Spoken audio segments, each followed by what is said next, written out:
Hi, welcome to the 14-day weather forecast. January has been a very quiet month. Most of us haven't seen anything like the scenes in this picture. Is February set to bring a change or not? I'll start by taking a look at the view across Europe and the North Atlantic. The animation runs from 18 GMT, Tuesday the 25th. At the outset, patchy outbreaks of rain affecting the far northwest. Elsewhere, it's dry. But in the short term, there are differences to how it has been recently.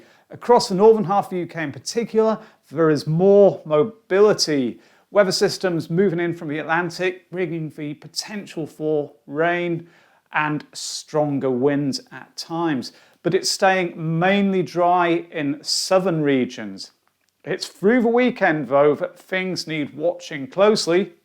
On this particular sequence, based upon the GFS, a nasty area of low pressure moves in from the Atlantic and deepens. This is 21 GMT, Sunday the 30th, and it's bringing heavy outbreaks of rain to much of the north, snow possibly over the Scottish mountains. But the thing to really keep an eye on is the strong winds, especially on its western and southern flanks. The isobars there very closely packed together. I'll come back to that in a moment. But that area of low pressure pulls away, and the early part of next week really looks very much a case of rinse and repeat. High pressure from the south becoming influential once more, rain increasingly becoming confined to the northwest. Taking a look at the jet stream profile through the same period, and the key really is what happens through the weekend.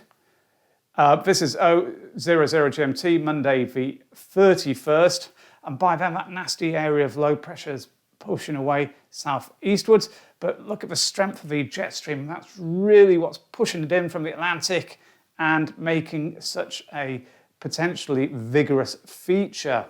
I think some of the other computer models are showing differences there, and as I say, I'll just look at that in a moment. But just running this through to the end, the jet stream then migrates northwards once more, leaving the UK on its mild southern side by Tuesday, the 1st of February. The air temperature profile, I'll just quickly run this as well.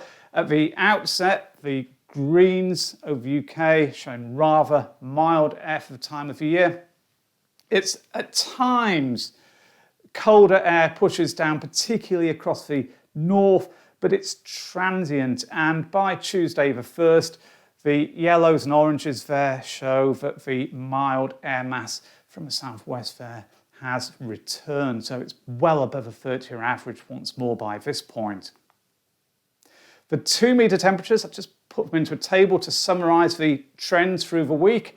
London, Cardiff, Edinburgh and Belfast, and starting on Tuesday the 25th, going down to Tuesday the 1st. Often in double figures. It's rather cold to begin with in the south under the calm conditions, but then as the winds strengthen and the air mixes more at different levels, as temperatures climb. There is some sign of it possibly turning colder in the north later on, particularly there if you see the Edinburgh and Belfast columns back into single figures. As I say, transient pulses of colder polar maritime air moving in at times.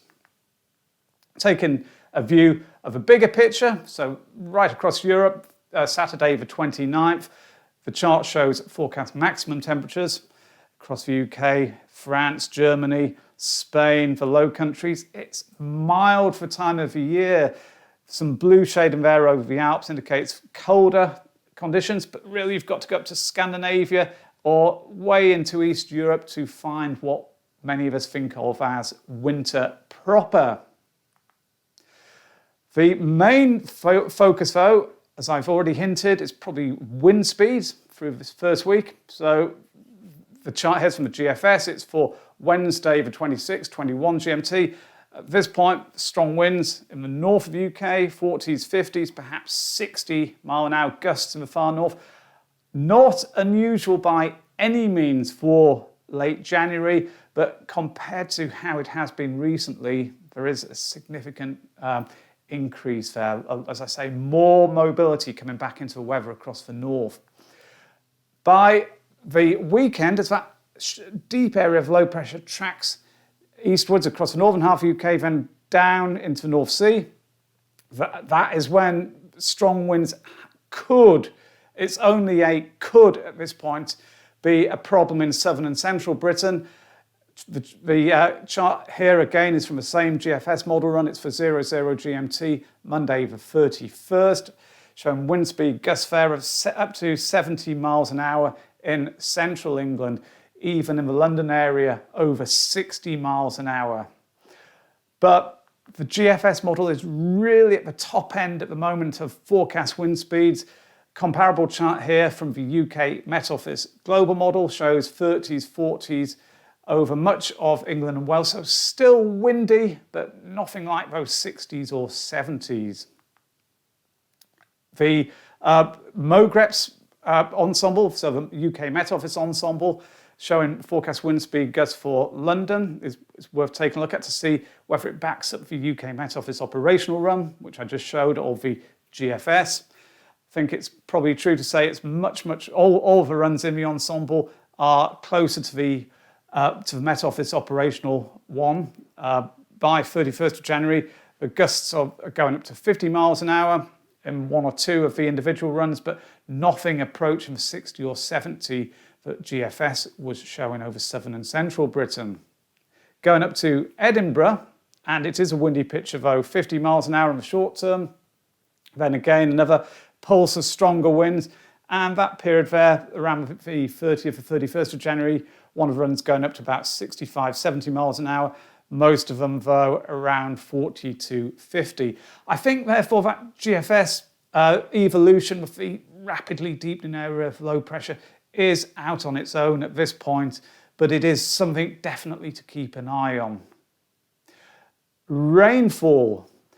There hasn't been much to say about these charts recently. The one on the left is showing accumulations for days 0 to 5. On the right, it's 0 to 10. This update shows a wetter picture in the north, particularly in the on the right-hand side chart. So most of the rain there falling in the days 5 to 10 part of the forecast period. But in southern and central Britain's, even then, amounts remain very small indeed. Some places there in central England still recording 0 millimetres throughout the entire 10-day period. Really, it's emphasising the idea of more mobility developing at times across the north of the UK, but high pressure probably remaining dominant in southern and even central Britain. So, what do the other deterministic models show? Do they back up the GFS or not at the end of the first week? Just as a recap, here is the GFS, Tuesday the 1st of February. At this point, that nasty low pressure has pulled away southeastwards. High pressure's building back in from the southwest. The Canadian model at the same point, very similar. There's more cold air over the UK, but even so, it's transient, and that high pressure will be building in from the southwest through the following days, pushing that colder air once more away eastwards. The German Icon model, same story. The European ECM, very similar as ever. There are differences in the details, but it's a big picture which should be focused on. Finally, the UK Met Office, same once more. High pressure there starting to build in from the southwest. The transient colder incursion being pushed away into continental Europe. Therefore, the end of week one, consistent across the main deterministic models, high pressure starting to become more influential once more. That brief colder incursion being moved away eastwards. That covers week one, but what about week two? As ever, it's all about focusing on the ensemble data to identify the trends and probabilities not specifics. I say that every week, but it really is important to take on board, because I know lots of people would love to know what the weather's going to be doing 8 days ahead or 9 days ahead, but it's really just not possible to give that level of detail with current technology. So looking at the 16-day GEFS plot for London and Southern England, across the top it shows forecast 850 HPA temperatures. All of the runs in the ensemble are represented by those individual lines. And, well, the thick purple line there is the ensemble mean. The black line, the 30-year average. They are very close together through that period, but it's not very meaningful because there's a big spread which shows up there. I'll illustrate that in a moment, but there are some colder runs, some much milder runs, probably quite a mixed picture overall. And there isn't a strong signal for a cold scenario to develop. It's not out of the question, but equally a mild or even very mild pattern could start to take hold. In terms of rainfall, across the bottom, there are more spikes showing up on this update than recent ones, but it's not a wet picture. I think it would lead to many days being dry, but at least some rain falling. Or precipitation? Could it be snow in that case? Well, the snow row for values across the bottom there remain low, reaching a maximum of 5 out of 33. Once again, I don't think snow is a big threat in the south of the UK, if a threat at all. Now, I mentioned the scatter that develops through the second week on that plot. This is another way of showing it. Each of the red dots represents the forecast at the given time from one of the runs in the GEFS. I just wanted to use this because I think it illustrates better than the line graph just what I mean by a big scatter.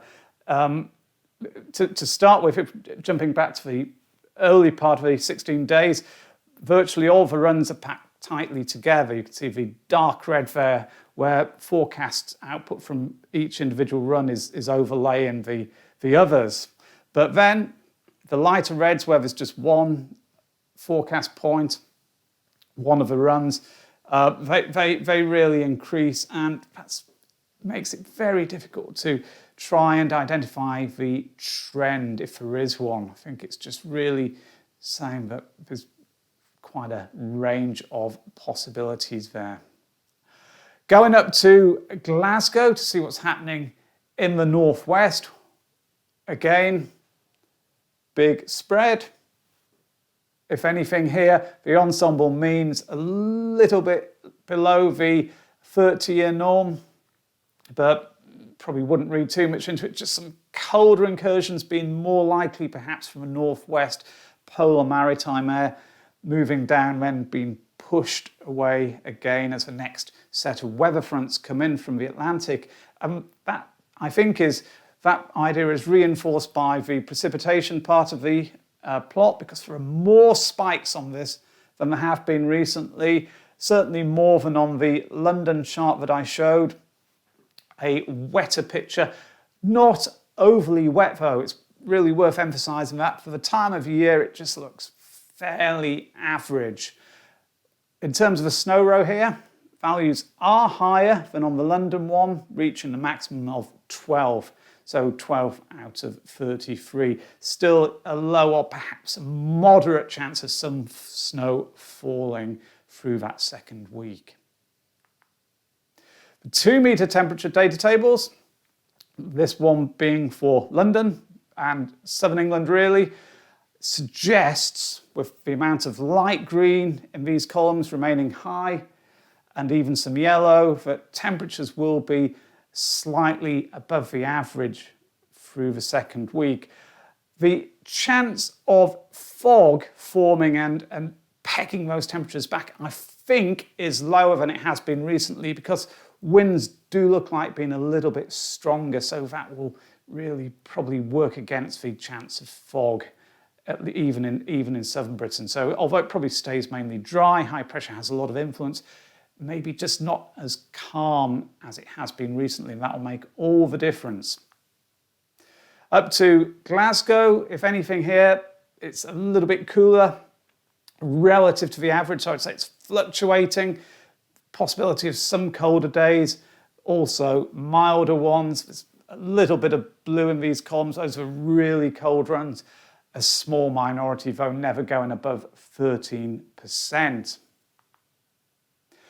The surface pressure forecast for York, so from the ensemble, once more, although, as I've been saying, there's more mobility coming into the weather, particularly across the north for a time at least, and even some rain being more likely during the second week in southern England, it's not a low pressure dominated scenario by any means, if this is correct. The oranges, perhaps not as dominant as in recent updates, but still a lot of yellow as well in these columns, and even the yellows are runs which are forecast in 1,011 to 1,025 millibars, mostly above the average. Therefore, through the second week, high pressure remaining above average. Towards the end there, maybe a little bit more green starting to show, and some blue as well. Those are runs bringing in deep areas of low pressure. But conversely, there's even a little bit of red, which is very high pressure. Taking that just as it is, it suggests that pressure will be remaining higher than average through the second week. Now, as I frequently say, at this range, it's all about using the ensemble data. Therefore, why am I including this chart for 10 days ahead from the European ECM deterministic model run? Well, very simply, it's because it shows a potentially much colder scenario. High pressure is building to the northeast of the UK, and very cold air is pushing down across continental Europe. By this point, it's approaching our shores. It isn't a scenario which the other deterministics are supporting, and if I now come back to the ensemble data, GEFS, here at the same time, Friday the 4th of February, also is showing favouring something very different. High pressure here is centred to the south, low pressure to the northwest, there's Iceland. It's a classical positive North Atlantic oscillation pattern favouring a mild scenario over the UK and Western Europe in general. The European ensemble, so the ECM deterministic is one of the members, but I think there are 50 additional ones. And this is averaging all of those out, and they also show something very similar to the GEFS. High pressure there to the south, low pressure to the northwest, not backing the scenario which the ECM deterministic is going for. Not much support for the colder pattern according to the ensemble means. Taking a quick look at the pressure anomaly chart from the GEFS, this is for days 10 to 15. The yellows, oranges over the UK are indicating a positive anomaly, so higher than average pressure. That's stretching out here into the Atlantic, so I think it's pointing towards a weakened Atlantic flow. It's backing the idea of high pressure continuing to have a good deal of influence across the UK. The postage stamp plot for Monday the 7th of February reinforces that idea. Each stamp shows the pressure forecast from one of the runs within the GEFS ensemble. I've annotated this just to make things a little clearer. 21 out of the 31 runs show high pressure continuing to be influential. 10 have an Atlantic-based flow in place across most of the UK, and there are approximately 10 which are going for a quite cold or cold scenario, but not to the extent which that European deterministic model run was showing. So, to summarise the next 2 weeks, Week 1, it starts quite cold, but it quickly turns milder. There will be some rain around, but that's mostly going to be in the north, and southern Britain continues to have a good deal of dry weather. Windy at times, again the focus on that initially at least is in the north, but during the period from the 30th of January to the 1st of February, there is a chance of it turning very windy across England and Wales, but the details are uncertain with different computer model runs showing different scenarios.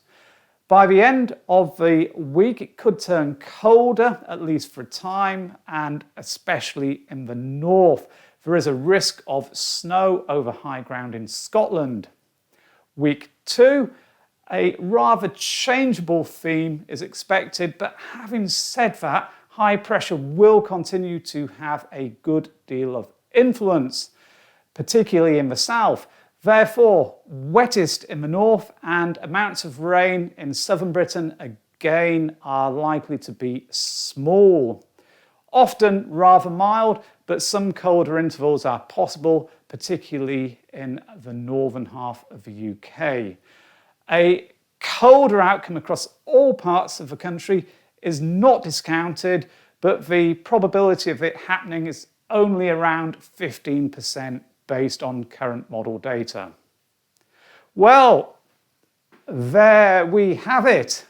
I think there will be some changes during the next 2 weeks. There's a potential for it to turn windier at times, particularly in the north. Some colder incursions are possible. On the whole, though, I think high pressure will continue to have a lot of influence. Therefore, probably going to be staying more settled than normally is the case at this time of the year. Not really much sign there at all of it turning cold or very cold. I'm sorry to say that to all the winter weather fans who watch these videos. Nonetheless, I hope you found this useful and enjoyable. If you did, then please remember to hit the like and subscribe buttons below. Thanks for watching now. Bye.